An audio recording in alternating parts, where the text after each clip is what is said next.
입니다. 지난주 목요일 날 운전면허증 갱신을 했습니다. 면허 시험장 가서 갱신하는데 뭐 1시간도 안 걸렸어요. 금방 새로운 면허증으로 교부해 주더라고요. 새로운 것 받으니까 굉장히 기분이 좋았습니다. 제가 어엿덧 운전한 지가 30년이 넘어갑니다. 굉장히 오랫동안 운전을 했어요. 그러면서 돌아보니까 제가 혼자 처음 운전한 적이 대전에서, 개척교회 할 때 대전에서 작은아버지가 이제 대전에서 목회하시다가 갑작스럽게 돌아가셨어요. 그래서 제가 신대원 이제 졸업할 무렵이라서 아주 작은아버지 대신 이 대전에 가서 한 1년 정도 목회한 것 같은데, 그때 이제 교회 차를 제가 혼자 처음 운전을 했습니다. 그때 여전히 제 옆에는 제 집사람이 타고 있었는데 어떠했을까요? 제가 운전할 때 옆에 손잡이 잡고 꽉 잡고 주여 그러더라고요. 내가 처음 운전하니까 믿지를 못하는 거죠.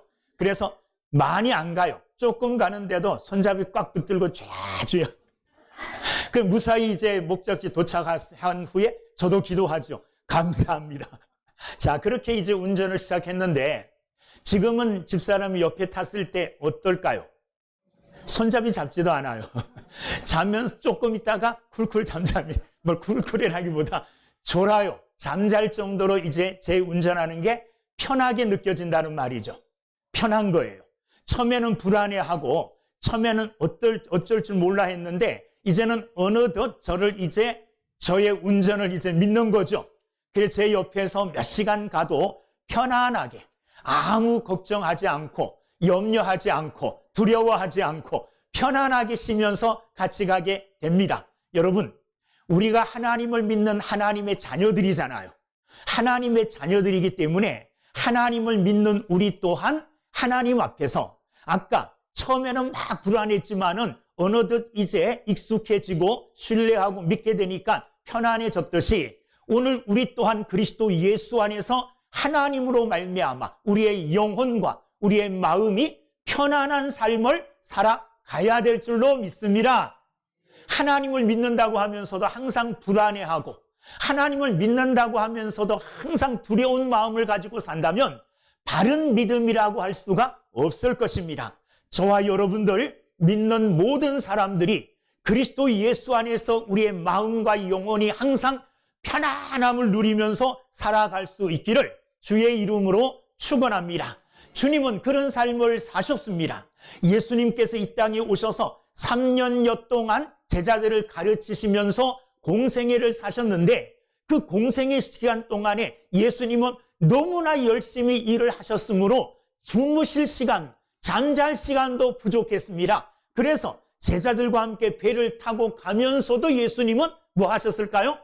주무셨어요. 그 짧은 시간에도 예수님은 주무셨습니다. 자, 그런데 배를 타고 가는 중에 이 배가 풍랑을 만났습니다. 제자들은 어떻게 하든지 간에 이 배를 잠잠하게 하려고, 이 배를 안전하게 운행해 가려고 갖은 애를 다 쓰지만 제자들이 힘으로 할 수가 없었습니다. 그런데 제자들이 돌아보니까 그 풍랑 속에서도 예수님은 뭐 하고 계셨어요? 주무시고 계셨어요. 예수님 풍랑 속에서도 편안하신 분이셨더라는 겁니다. 말이.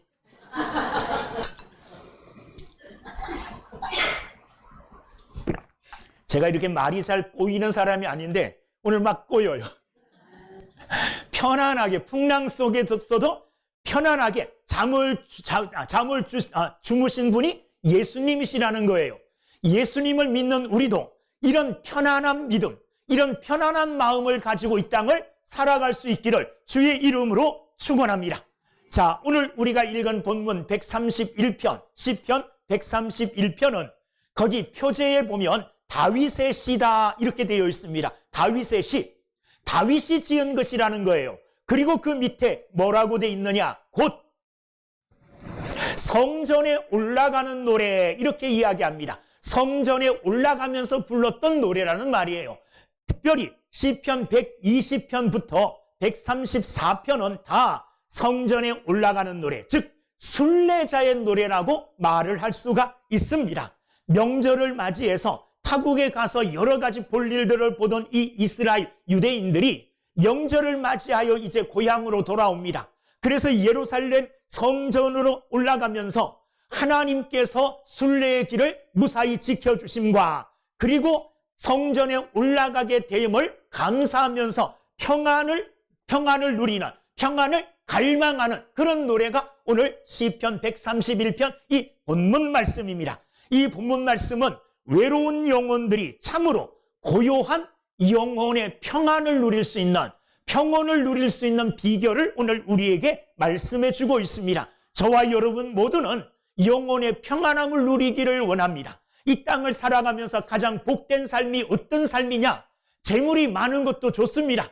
건강한 것도 좋습니다. 명예를 갖고 있는 것도 좋습니다. 그러나 재물이 아무리 많아도 항상 근심과 걱정 속에 살아간다면 그 재물이 무슨 소용이 있겠습니까? 명예를 얻었어요. 건강해요. 그러나 그 명예와 건강 아무리 누려도 마음의 걱정과 근심, 염려로 꽉 차 있다면 그 누리는 건강이나 그 명예가 무슨 소용이 있겠습니까? 가장 행복한 삶은 어떤 상황 가운데서도 마음의 평안을 누리며 살아가는 것, 이것이 가장 복된 삶인 줄로 믿습니다.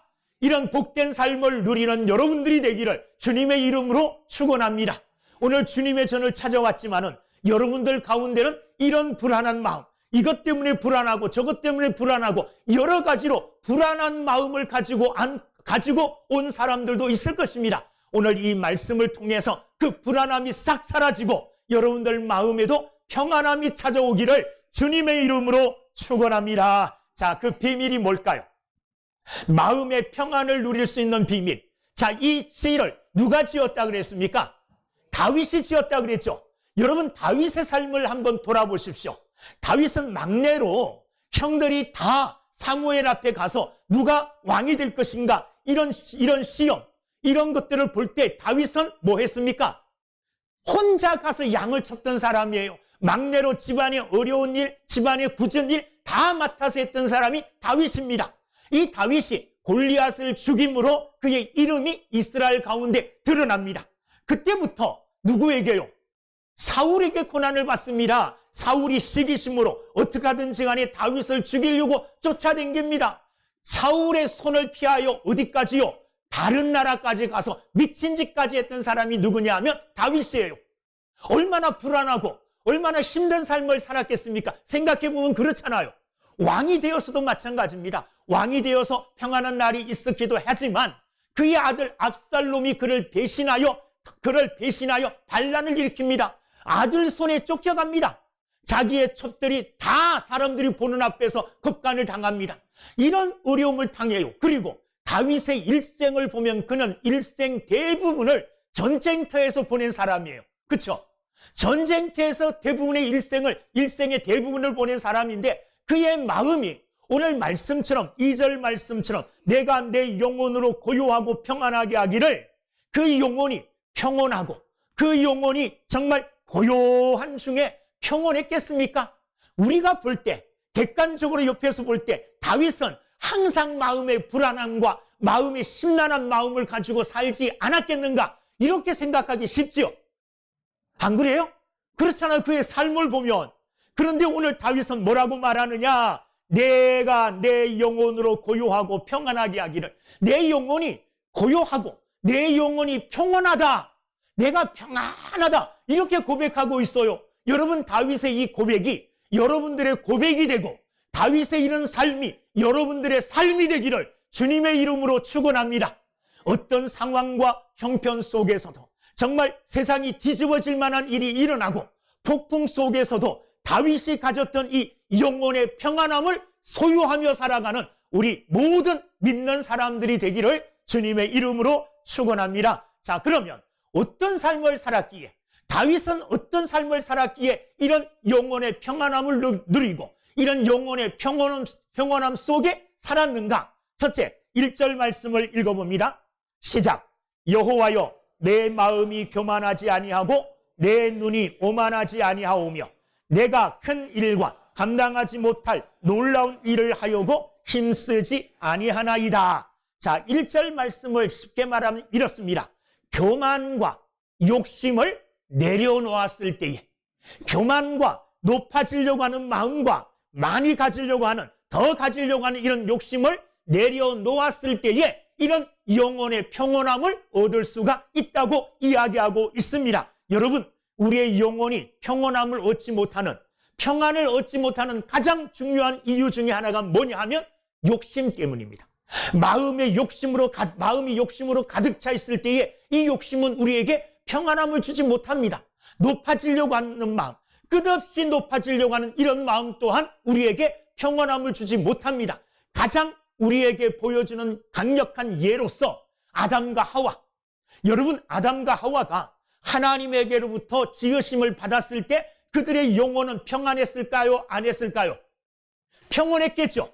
에덴 동산에서 하나님과 거닐며 하나님과 대화하며 하나님과 교제하며 살 때에 그들의 영혼은 얼마나 평온했을지 몰라요. 참 평온했죠. 염려, 걱정, 근심 없는 이런 평안함 속에 그들은 거했습니다. 자, 그런데 그들의 마음에 악한 사단이 무슨 마음을 불어넣어 주었습니까? 교만한 마음을 불어넣어 줬어요. 하나님처럼 될 수 있다. 하나님처럼 높아질 수 있다는 말이에요.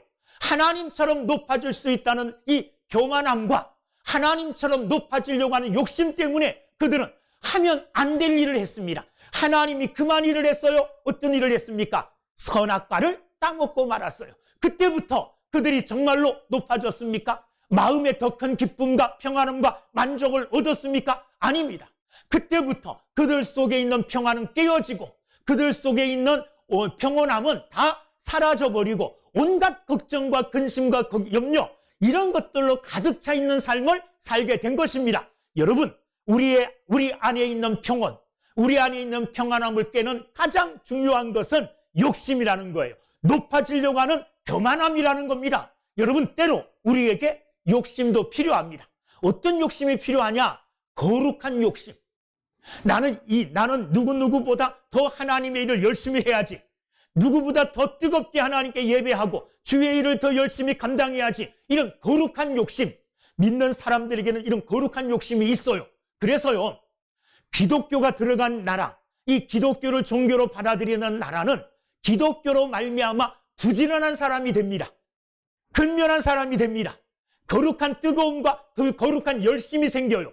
그래서 게으름과 나태함이 사라지고 그 나라들은 잘 살게 되어져요. 잘 살게 돼요. 자, 여러분, 동남아나 유럽, 미국 이런 나라하고 비교해 봤을 때 어느 나라가 더 잘 삽니까? 유럽과 미국 이쪽이 훨씬 잘 살죠. 이쪽은 대부분 기독교 국가예요. 동남아 이런 국가 가보면 대부분 기독교 국가로 정한 나라들이 없습니다. 동남아로 대부분 우리나라 선교사들이 파송돼요. 왜?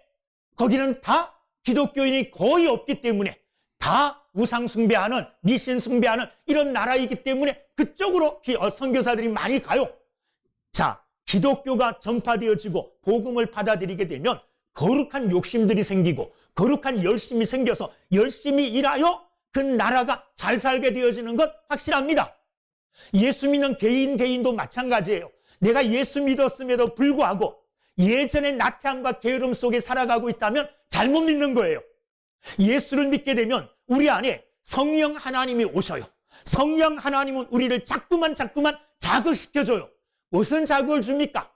나쁜 일을 하라고 자극 주는 게 아니라 선한 일을 하라고, 열심을 내라고, 열심히 일하라고 자극을 주어요. 그러므로 예수 믿는 사람들은요, 부지런하게 돼 있어요.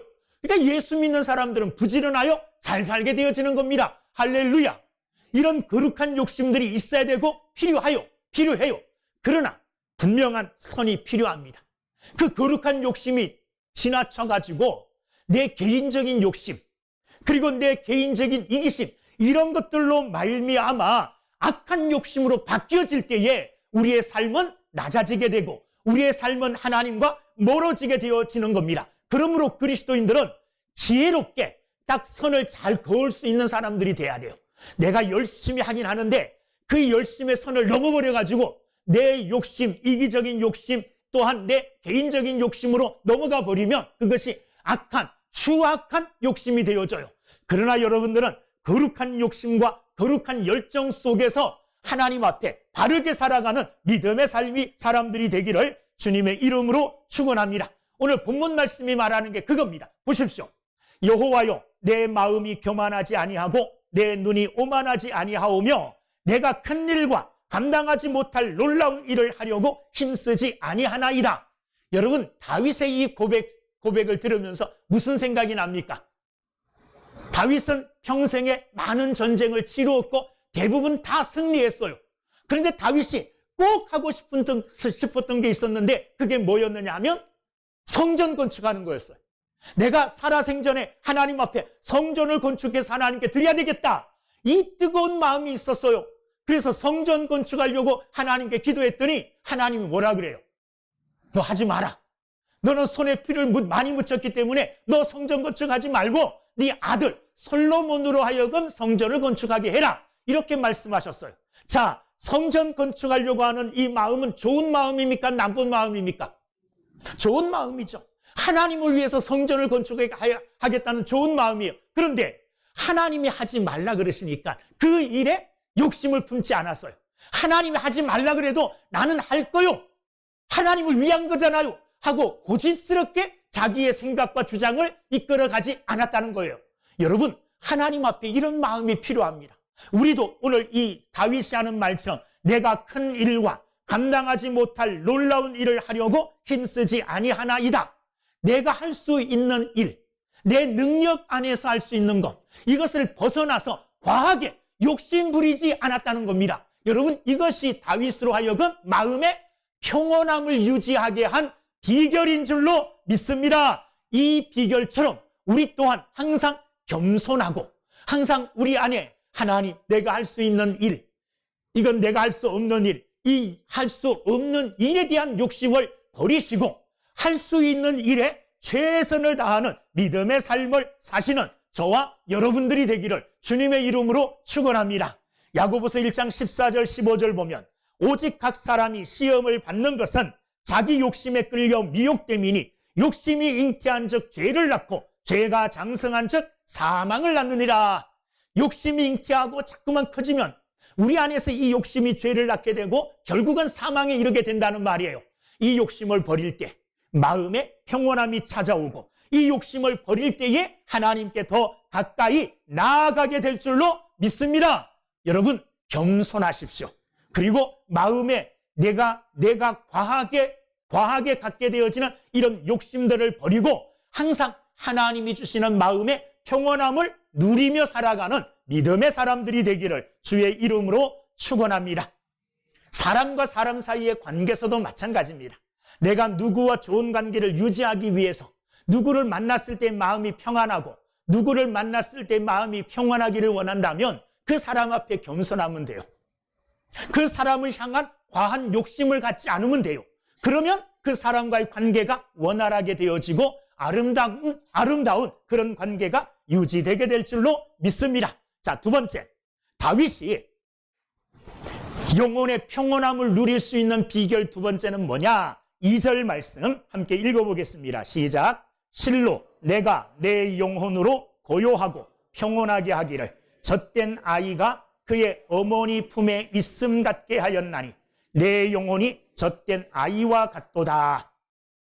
자, 세상에서 가장 아름다운 모습 중에 하나가 어머니 품속에 안겨서 잠자는 아이의 모습이 세상에서 가장 아름답고 평온한 모습 중에 하나일 겁니다. 자, 그런데 오늘 말씀을 보면 실로 내가 내 영혼으로 고요하고 평온하게 하기를 젖된 아이가 그의 어머니 품에 있음 같게 하였나니, 아이가 어머니 품속에 있기는 한데 그 아이가 어떤 아이입니까? 젖된 아이래요. 젖된 아이. 이제 젖을 먹지 않는다는 거예요. 어머니가 아이에게서부터 젖을 떼기 위해서 어머니 굉장히 많이 노력합니다. 제가 아주 어렸을 때 기억이, 저희 어머니가 동생들 젖 떼기 위해서 여기다가 빨간 약을 바르는 것도 봤어요. 예전에 그런 일들도 했잖아요. 젖을 떼기 위해서 빨간 약 발라가지고 못 먹게.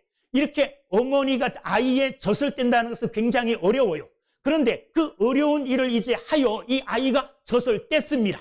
젖을 떼기까지 이 아이가 얼마나 몸부림치며 울며 울부짖었겠어요. 그런데 그 아픔, 그것을 견디고 이제 이 아이가 어머니에게서부터 젖을 뗐습니다.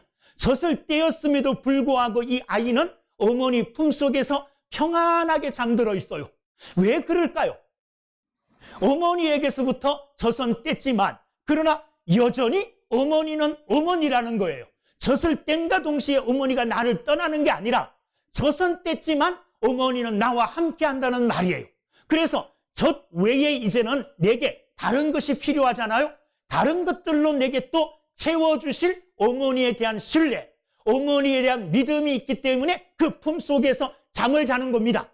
여러분, 우리가 마음의 평온을 누리고 마음의 평안을 가지고 살아가는 두 번째 비결은 뭐냐 하면 하나님을 신뢰하는 겁니다. 하나님이 항상 나를 떠나지 아니하고 항상 나와 함께 하심을 뭐 하는 겁니까? 믿는 거예요. 내가 어디를 가든지 내가 무엇을 하든지 간에 하나님은 항상 나의 편임과 동시에 나를 떠나지 아니하고 나와 함께 한다는 이 믿음, 이 신뢰, 이것이 있을 때에 우리는 평온함을 느끼게 될 줄로 믿습니다. 여러분, 하나님은 우리의 아버지 되시고 하나님은 세상 끝날까지 우리를 떠나지 아니하시고 나와 함께 하십니다. 이 믿음과 이 신뢰가 있을 때에 우리는 내가 신뢰하는 하나님으로 말미암아 마음의 평안함을 얻게 될 줄로 믿습니다. 여러분, 어머니는 젖을 땜과 동시에 이 아이와 이별하는 게 아니에요. 젖을 땜과 동시에 젖 대신 다른 것들로 이 아이를 만족해 줍니다. 대신 이 아이를 많이 어루만져 주고 이 아이를 많이 안아주고 젖 대신 다른 것들로 이 아이에게 충족하게 채워주고, 그러니까 이 아이는 비록 젖은 떼었지만 이 젖된 어머니가 나를 떠나지 않고 나와 함께 하실 것이라는 뭐가 있느냐? 믿음이 있어요. 젖이 아닌 어머니 자체가 이 아이의 뭡니까? 신뢰예요. 이 아이는 젖이 아니라 어머니를 이제 믿게 되는 거예요.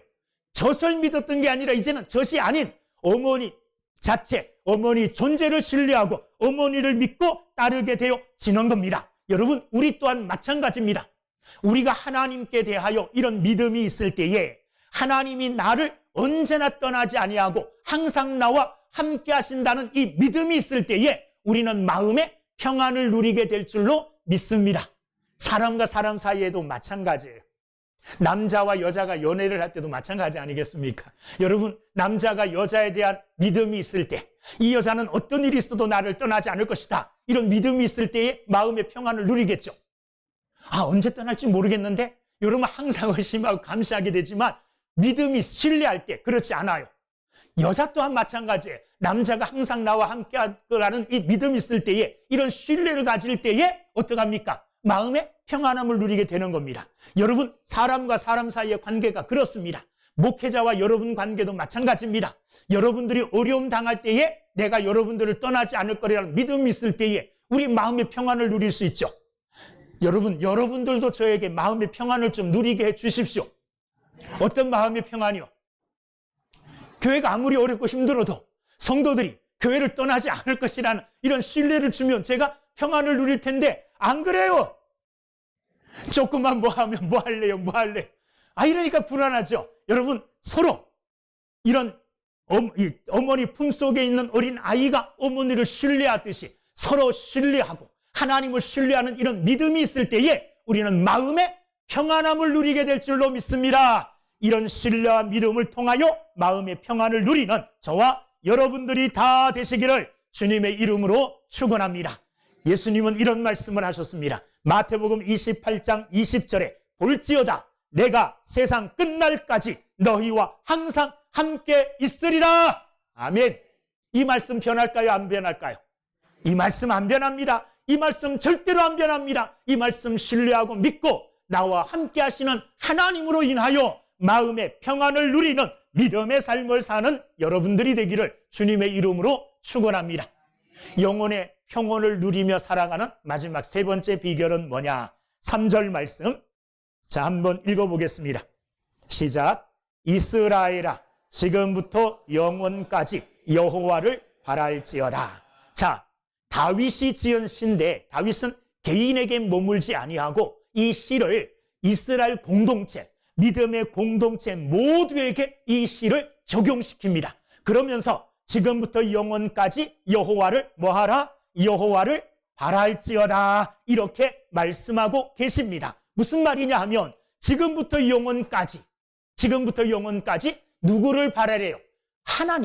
하나님만 바라보라는 겁니다. 하나님께만 소망을 두라는 겁니다. 사랑하는 여러분들, 세상에 있는 모든 것들은 다 변합니다. 다 바뀝니다. 어제 새 것이라고 해서 오늘도 새 것이 아닙니다. 오늘 새 것이라고 해서 내일 새 것 되는 게 아닙니다. 세상에 있는 모든 것들, 해 아래에 있는 모든 것들은 다 낡아지게 돼 있습니다. 변하게 돼 있습니다. 그러나 세상 가운데 변하지 않는 것은 하나님밖에 없어요. 변하지 않는 분은 하나님밖에 없음을 여러분 믿으시기를 주의 이름으로 축원합니다. 하나님은 어제나 오늘이나 내일이나 영원토록 한결같으신 분이에요. 이 한결같으신 분에게 소망을 두고 살면 하나님이 변하지 않는 한 우리의 소망도 변하지 않아요. 만약에 내가 누구 사람에게 소망을 뒀다 그러면 그 사람이 어떻게 해요? 잘못될 수도 있잖아요. 내가 이 사람을 신뢰하고 이 사람에게 모든 것을 다 의지했는데 이 사람이 만약에 잘못된 마음을 품거나 이 사람이 세상을 떠나거나 그럼 내 소망이 사라져 버려요. 우리의 소망을 어디에 둘 것이냐? 변하는 이 세상? 사라지는 이 세상? 아닙니다. 우리의 소망은 영원하신 하나님께 소망을 두고 살아가는 믿음의 사람들이 다 되기를 주님의 이름으로 축원합니다. 미국 남북 전쟁 당시 에이브라함 링컨 대통령은 극심한 고통과 압박 속에 침착함과 평안함을 유지할 수 있었다는 거예요. 노예 해방 운동 그것 때문에 전쟁이 일으켰잖아요. 그러니까 항상 사람들로부터 압박을 받고 사람들부터 위협을 받고 마음의 고통이 있는 그런 상태에 있었지만은 그러지 않았다는 거예요. 주변 환경에 휘둘리지 않았다는 겁니다. 항상 침착함과 마음의 평온함을 유지할 수 있었다는 거예요. 그래서 이상하게 여긴 기자가 물어봤답니다. 아니 대통령님, 지금 이런 혼란한 상황 속에서 어떻게 그렇게 평안할 수 있습니까? 이렇게 물어봤더니 링컨 대통령이 이렇게 대답했답니다. 저의 평안은 제가 해결할 수 없는 문제들을 모두 하나님께 맡기고 그분의 인도하심을 신뢰하는 데서 옵니다. 저는 이 전쟁의 모든 복잡한 문제들과 저의 약함과 부족함을 하나님께 올려드리고 그분이 이 모든 것을 주관하실 것을 믿습니다. 이 믿음이 없었다면 저는 아마 오래전에 미쳐버렸을 겁니다. 그를 미치지 않게 한 게 뭡니까? 모든 것을 하나님께 둔 것입니다. 오늘 정말 변하기 쉬운 이 땅, 내일 어떻게 될지 모르는 이 세상을 살아가는 우리들, 우리의 소망을 세상에 두면 세상과 함께 우리의 소망도 사라지게 되어지지만 영원히 변하지 아니하는 한결같으신 하나님께 우리의 소망을 두고 산다면 하나님이 없어지지 아니하는 한, 하나님이 사라지거나 없어진다는 말은 상상도 할 수 없고 있을 수도 없는 거예요. 그러한 우리의 소망도 사라지지 않게 되는 줄로 믿습니다. 여러분, 이 시를 쓴 사람이 다윗이라 그랬습니다.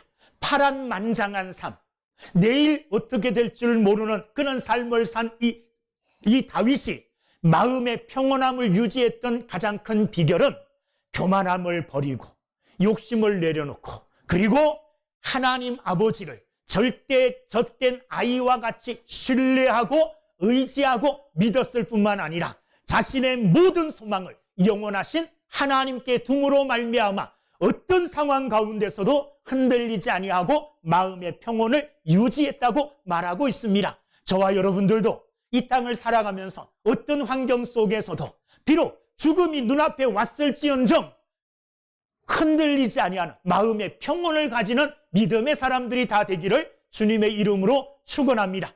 왜 그렇습니까? 소망을 하나님께 두고 있기 때문에. 우리의 소망은 영원한 겁니다. 우리의 소망은 사라지지 않습니다. 이 소망을 하나님께 두고 하나님을 신뢰하며 겸손함과 그리고 큰 욕심, 지나친 욕심을 다 버리고 믿음으로 살아가는 여러분 모두가 되기를 주의 이름으로 축원합니다. 기도하겠습니다.